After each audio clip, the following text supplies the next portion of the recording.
Depo Pertamina di Pelumpang, Jakarta Utara terbakar pada Jumat malam. 17 orang dinyatakan meninggal dunia. Bukan kali ini saja Depo Pelumpang terbakar. Kejadian serupa pernah terjadi pada 2009 lalu.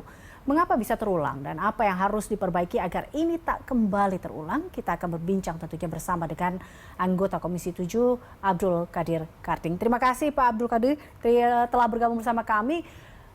Kalau tadi kita lihat, ini kali kedua depo BBM Pelumpang terbakar. Bahkan dalam rapat 2 tahun lalu, Komisi 7 pun telah menekankan perihal kondisi dan juga posisi dari depo Pelumpang ini. Yang akhirnya ini ketakutan itu kembali terjadi. Dan muncullah bisa kita katakan kejadian terulang kembali kebakaran yang menelan 17 korban jiwa semalam. Tanggapan Anda? Baik, terima kasih Mbak Elisa. Yang pertama tentu saya ingin mengucapkan turut berduka ya atas korban yang meninggal dan teman-teman juga yang masih dirawat dan masih hilang dan sebagainya.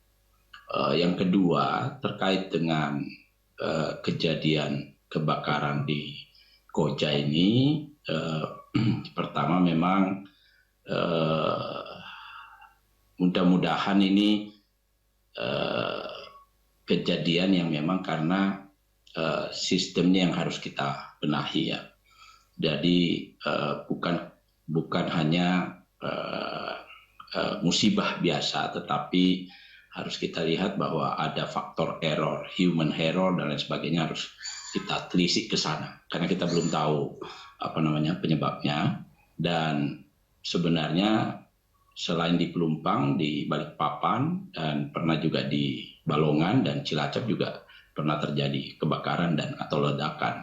Nah, dari sini kemudian saya kira yang harus diperbaiki pertama, di Koja ini informasi yang saya peroleh itu pembebasan lahan warga untuk supaya ada buffer zone yang jarak yang baik antara Pertamina atau depo dengan warga juga harus segera direalisasi.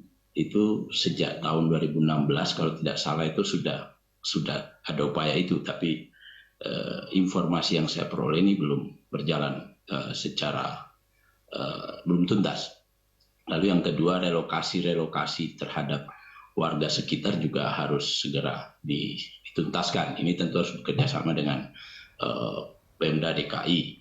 Lalu yang ketiga, ke depan itu harus dipastikan bahwa teknologi atau sistem yang kita pakai adalah sistem yang memang tahan terhadap hal-hal yang bisa berakibat pada kebocoran, kebakaran, dan ledakan terhadap depo-depo atau pipa-pipa Pertamina yang ada.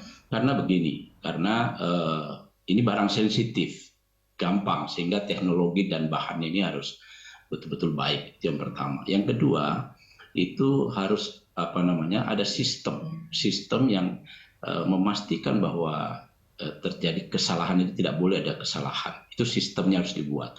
Selain kemudian manajemennya juga harus baik, harus terpantau 24 jam dalam konteks termasuk dalam konteks hari ini security sistemnya maupun alarm peringatan dininya juga harus sedemikian baik. Nah, untuk itu kemudian saya kira harus ada evaluasi yang menyeluruh terhadap seluruh kilang-kilang atau seluruh depo-depo yang ada. Karena kita tahu bahwa apalagi Koja ini, Pelumpang ini adalah suplai 25% untuk Indonesia ya, untuk Indonesia, distribusi BBM untuk Indonesia. Yang kedua, prinsip hidup bernegara itu bahwa tidak boleh ada nyawa yang hilang karena kesalahan manusia maupun kejadian alam. Itu yang tidak boleh ada terjadi. Jadi prioritas kita adalah nyawa manusia, maka seluruh sumber daya, seluruh cara berpikir harus fokus bagaimana bahwa sistem yang kita bangun ini betul-betul menjamin bahwa tidak terjadi tidak sampai ada korban. Baik, tapi kalau kita lihat kemarin Anda katakan dari 2009 ada tragedi pertama, kemudian di 2016 sudah diminta untuk paling tidak melihat kondisi dan posisi karena kita lihat di mana depo Pelumpang ini begitu dekat dengan perumahan warga. Artinya bagaimana Anda melihat tadi sistemnya kah belum dibangun atau bagaimana juga mitigasi kecelakaan di deponya sendiri kah memang kurang atau seperti apa Anda melihatnya? Saya kira Pertamina berusaha semaksimal mungkin untuk membangun itu. Memang ini kita kan belum tahu apa yang menjadi penyebab utamanya. Kita tunggu hasil dari kepolisian nanti, tetapi bahwa dipastikan harus ada yang kita perbaiki. Sistemnya, manajemennya, maintenance-nya, pergantian alatnya, kemudian memperlebar buffer zone-nya, jarak antara depo dengan rumah-rumah penduduk dan lain sebagainya. Itu yang harus dipastikan. Baik.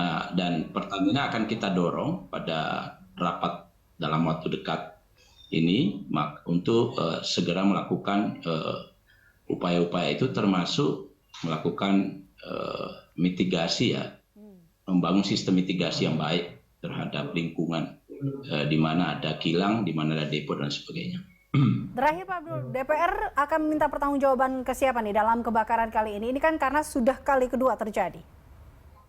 Ya, kita akan memanggil teman-teman khususnya Pertamina untuk satu menjelaskan ini, yang kedua membicarakan ini ke depan jangan sampai terjadi lagi di depo-depo atau di kilang-kilang Pertamina yang lain. Kan banyak kilang di seluruh Indonesia ini ya, tidak boleh lagi terjadi. Dan saya minta juga Pertamina segera melakukan investigasi internal yang independen sehingga kita tahu persis apa masalahnya, siapa yang salah dan sebagainya. Baik, terima kasih Pak Abdul Qadir Karding telah bergabung bersama kami. Pemirsa, demikian perbincangan kita bersama dengan anggota Komisi 7 DPR.